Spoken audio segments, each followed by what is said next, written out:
Iran रे घनेला युद्ध विपद। ईरान रो शासन परिवर्तन पर चलता हिंसात्मक आंदोलन विस्फोरक मोड़ नेउछि। अमेरिका राष्ट्रपति डोनाल्ड ट्रंप ईरान सरकार विरोध में निजर आभिमुख्य को आहरी कठोर कर ईरान आंदोलनकारी सीधासख समर्थन जनाई कहते जे प्रतिवाद जारी रखु एवं सरकारी अनुष्ठान गुड़ी निज दखल को नियंतु। अमेरिका पक्षर से खूब शीघ्र साहाय्य पहुंचा जाऊँगी बोली ट्रंप ट्रुथ सोशल प्लाटफर्म लिखिं। आंदोलनकारी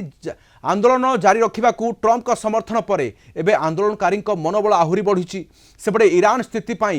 नेतान्याहू एवं ट्रंप को दायी कर ईरान। ईरान रो साधारण लोकंकर मृत्यु पर ट्रंप एवं नेतान्याहू दायी बोली कहते ईरान सरकार परामर्शदाता अली लरिजानी एवं देश में अशांत सृष्टि करी अमेरिका इज्राइल फायदा नेबा को चेष्टा करुछंती बोली अभियोग करिछि ईरान। भारतीयों को जारी होइछि एडवाइजरी एवं वर्तमान स्थिति केमिति अछि, साधारण लोक माने कौन केमिति दिन काटुचंती एवं आंदोलनकारी उपरे सरकार निर्धूम प्रहार जारी रखिचंती। एवं गोटे बड़ खबर आसुछि मध्य तेहरान रो एक यूनिवर्सिटी कैंपस रे 300 शव को पोता जिबार आज कार्यक्रम रही। आलोचना प्रोफेसर मानस बेहरा अंतर्जातीय व्यापार विशेषज्ञ आम सहित अच्छा। प्रोफेसर बेहरा स्वागत करुच्ची आलोचना को। ईरान रो स्थिति एमती होउछि जे सरकार जनसाधारण विपक्ष में, विदेशी शक्ति जनसाधारण सपक्ष में एवं किंतु सरकार तांको कार्य जारी रखिछंती। जीवन जाऊ कौन चिंता नहीं। इटा जनसाधारण सपक्ष विपक्ष प्रश्न सिया नुहे।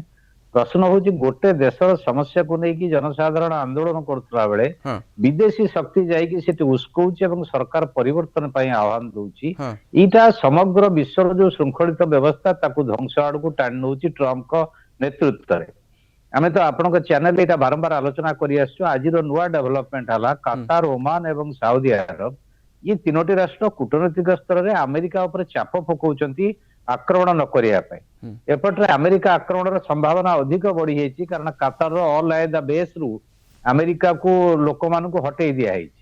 तो कारण से माने जानिचंती जदि अमेरिका आक्रमण करियो ईरान उपर, ईरान संपूर्ण प्रस्तुत अछि। अमेरिकार जो एस्टाब्लिशमेंट अछि, सामरिक घाटी अछि बा लोक माने अमेरिका नागरिक माने जो अच्छी सेठी आक्रमण डेफिनेटली करियो। तेणु वर्तमान आंदोलन जो स्तर को जाइए जदियो ह्यूमन राइट्स ग्रुप विशेष करके अमेरिका नियंत्रित से प्रचार कर 2000-2500 लोक मरीगले तार सत्यता अपन भेरीफाई है।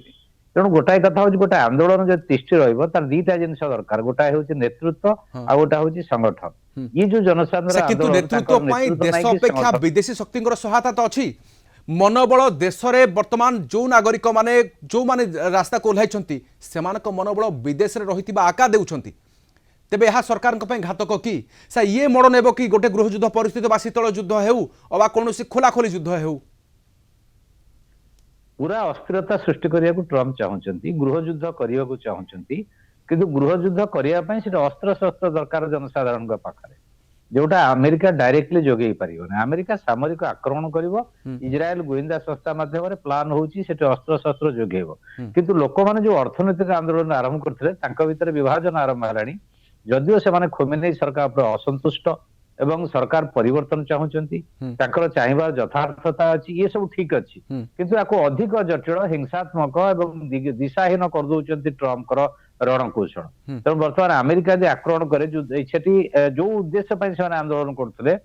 पूरा बदली जीव कारण ईरान प्रति आक्रमण कर युद्ध में परिणत हो आक्रमण प्रति आक्रमण आउ लोक मान जो आंदोलन जो समस्या को लेकिन करते अर्थनैतिक समस्या को सरकार परिवर्तन समस्या को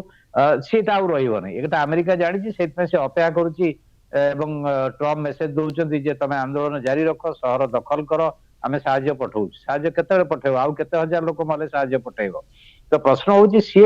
लोकंर जीवन जाऊँगी से ट्रंप व्यस्त नुहे। अतीत अमेरिका केबे व्यस्त हो नथला ईरान लोक मारे तार किसी फरक पड़ेना जाए आसे एवं ये जो 25% टारिफ पुणी धमक देइचंती एटा मेनली टारगेट करा है चाइना को।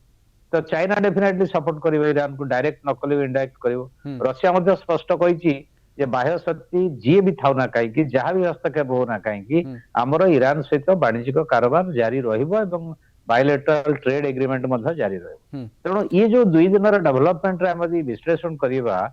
तो गोटाए निर्णायक निष्पत्ति पहुंची न पारे आम आकलन करें आंदोलन बेसी दिन चली पार ना कारण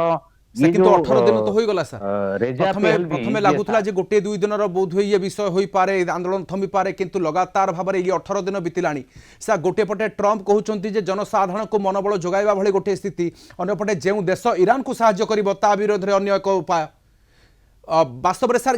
एहा ही उत्सुका जाउछि कि गोटे बड़ युद्ध आड़कू पूरा क्लियरली उसकौचंती गृह युद्ध करने पाई ईरान ने अस्थिरता सृष्टि करने पाई किंतु यार परिणाम भयंकर हम समग्र मध्यप्राच्यर अर्थनीति गुरुतर प्रभावित हम विशेष करके तैल अर्थनीति एवं अमेरिका जहाँ नहीं बंचुची पेट्रो डॉलर से पेट्रो डॉलर रेजिम टा पूरा खत्म हम अमेरिका पे बेसी घातक हम ईरान अपेक्षा ईरान तो ध्वंस हम अमेरिका मध्य ध्वंस हम तार कारण हूँ जो पेट्रो डॉलर उपर से निर्भरशील ईरान भावुं पेट्रोल नहीं आसबे कारण ईरान जातीयकरण होती पेट्रोल एमाने जिमिति भेनेजुएला रे स्ट्राटेजी करछंती करेंगे किंतु ईरान भेनेजुएला नुहे ईरान निजर सामरिक शक्ति अच्छी एवं से देखई इजराइल को आक्रमण कला बेले तेणु बर्तमान एमती जटिल परिस्थिति हम अमेरिका क्षतिग्रस्त हम ता सहित अलग जो मैंने तैल उत्पादनकारी राष्ट्र से ओमान हो कतार हो साउदी अरब हो एमिरेट्स हो ये समस्त प्रभावित होइजिबे एवं सेटिकार जो लोक माने दक्षिण एशिया भारत पाकिस्तान बांग्लादेश श्रीलंका ये सब लोक अच्छी माइग्रेट लेबर तांकर मध्य नियुक्ति बा तांकर जीवन जीविका पर प्रभाव पड़ो तेणु अमेरिका को विपर्यस्त केवल ईरान को करने चाहूनी मध्यप्राच्य को चाहूनी समग्र विश्व व्यवस्था को ध्वंस करने चाहूँ तेणु अन्य माने हुए तो चीन सोवियत यूनियन डायरेक्टली छिड़ा न पारती अस्त्र शस्त्र धरिकी सामरिक भाव में किंतु कूटनैतिक राजनैतिक नैतिक समर्थन देवे ईरान लड़िया को किंतु सर धमक तो भी देइछंती सर ट्रम्प सर जो देश माने ईरान सहित अच्छी केवल सैन्य मुतयन करेंगे मिड ईस्ट किसी देश सर कौन पदक्षेप नेबे वास्तव में ये ईरान प्रति जो विपद अच्छी ट्रम्प तरफ अमेरिका तरफ आगे ये केमिति मुकाबला करिवो सर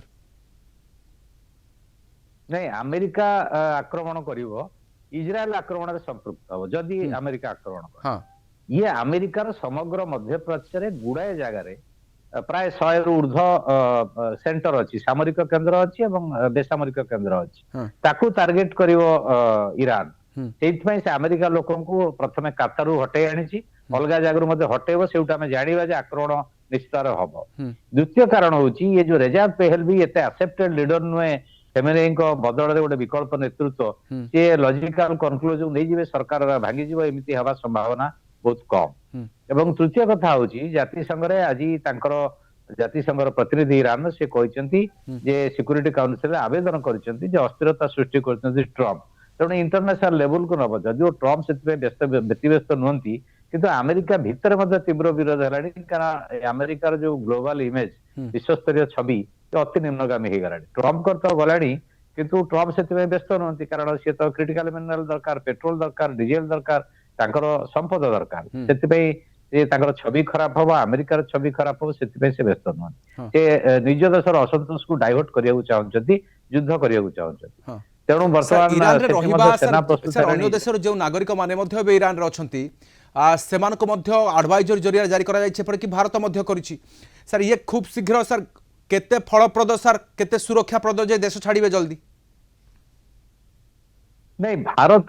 स्पष्ट भाव में निंदा करने दरकार अमेरिकार दृष्टिभंगी कि आम भेनेजुएला देखिले भारत नीरव रहा एठी देखुं भारत कड़ा भाषा निंदा करना तो ये भारत जो विश्व राजनीति गोटे प्रमुख भूमिका अतीत ग्रहण करुला सुजोग बर्तमान थिला इटा से मत लगुच ठीक हो नहीं जदि ग्लोबल पॉलिटिक्स रे भारत को गुरुत्वपूर्ण भूमिका नवा पड़ो ग्लोबल इश्यू जहाँ अच्छी विश्वस्तरीय समस्या जहाँ अच्छी भारत गोटे क्लीयर स्टैंड रहा दरकार एवं भारतीय नागरिक मान सुरक्षा जदि आक्रमण हुए चेष्टा कर अतीतर सफलतार से नागरिक मान फेरी आनी एवं फेरी आने को चेष्टा करें सेटा प्रत्येक देशर कर्तव्य भारत मध्य ता करियो किंतु इश्यू से नुहे इश्यू होची जे आमे मध्य ईरान सहित वाणिज्य कारोबार करथुले ए जो कटकणा परे आम आनिबाटा हमर स्वार्थ मध्य आघात प्राप्त होईची एटी अमेरिका को स्पष्ट भाव में आमे प्रतिवाद करबा उचित जे अन्य देशर कथारे हम हस्तक्षेप करबा उचित नहे तेणु ताको देशर लोक यदि सरकार परिवर्तन कर कमिनी के जगह आउ का नहीं आसिले आमर किसी कहबार नहीं किंतु एटा प्रश्न हूँ मेजर प्रश्न हूँ विश्व व्यवस्था रही तो ये ईरान प्रश्न नुहे भेनेजुएला प्रश्न नुहे ग्रीनलैंड प्रश्न नुहे कानाडार प्रश्न नुहे प्रश्न हूँ गोटे ग्लोबल ऑर्डर टाक ये जो भांगुंट यार विश्वव्यापी प्रतिक्रिया हवा उचित आम आज शीतल युद्ध समय सोवियत यूनियन और अमेरिका भितर जो बालांस संतुलन थिला ता जो भुसुड़ी पड़ी एक तरफा हो जाउची ता विरुद्ध किए छिड़ा हब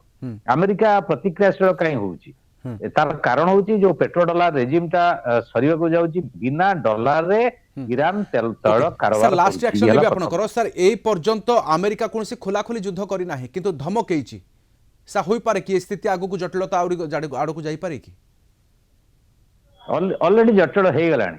यार गोटे बाट होची अमेरिका स्पष्ट भाव में कहबो ईरान अधिवासी जे आंदोलन करके सरकार परिवर्तन कले हमर किछ कहबार नहीं सीए सामरिक धमक हस्तक्षेप एटा दबा करवा उचित हाँ। नुह एवं द्वितीय कथा होची खोमेनेई मध्य आक्रमणात्मक दृष्टिभंगी रखा उचित नुहे जो माने आंदोलन करुचंती हाँ। तांक सहित आलोचना करिया दरकार से माने ईरान नो नागरिक तांकर आंदोलन करिवार अधिकार अछि जे हिंसा करूची ता पर एक्शन हो किंतु जो माने हिंसा करूना शांतिपूर्ण उपाय आंदोलन करुचंती तांको गिरफ्त करिवा बा फायरिंग करिवा एटा हवा उचित नुहे तृतीयगत गुरुत्वपूर्ण कथा होची जे सलमानी 26 वर्षीय जानकर आसंता काली घोषणा होती फांसी दंडादेश हम ताकू तुरंत ईरान बंद करिया दरकार तेणु ईरान गोटे पब्लिक छवि आंदोलनकारी विक्षोभकारी विरोध में सरकार मनोबल सरकार मनोभाव ही विरोध तांकु वर्तमान ये प्रथम फांसी गोटे देखा मिलूँ अन्यपटे ट्रंप प्रशासन एवं ईरान नेतन्याहू गोटे पटे भय रही जे कौन मुहूर्त में युद्ध आरंभ हो पारे कि एवं ये युद्ध बादल घनेबा ना शीतल युद्ध जहाँ भी हेब ईरान को महंगा पड़ुची कि मध्यप्राच्यर स्थिति गुरुतर भाव में देखा मिल पारे यार प्रभाव सर बहुत धन्यवाद आम सहित रही प्रोफेसर मानस बेहरा अंतर्जातीय व्यापार विशेषज्ञ आलोचना रही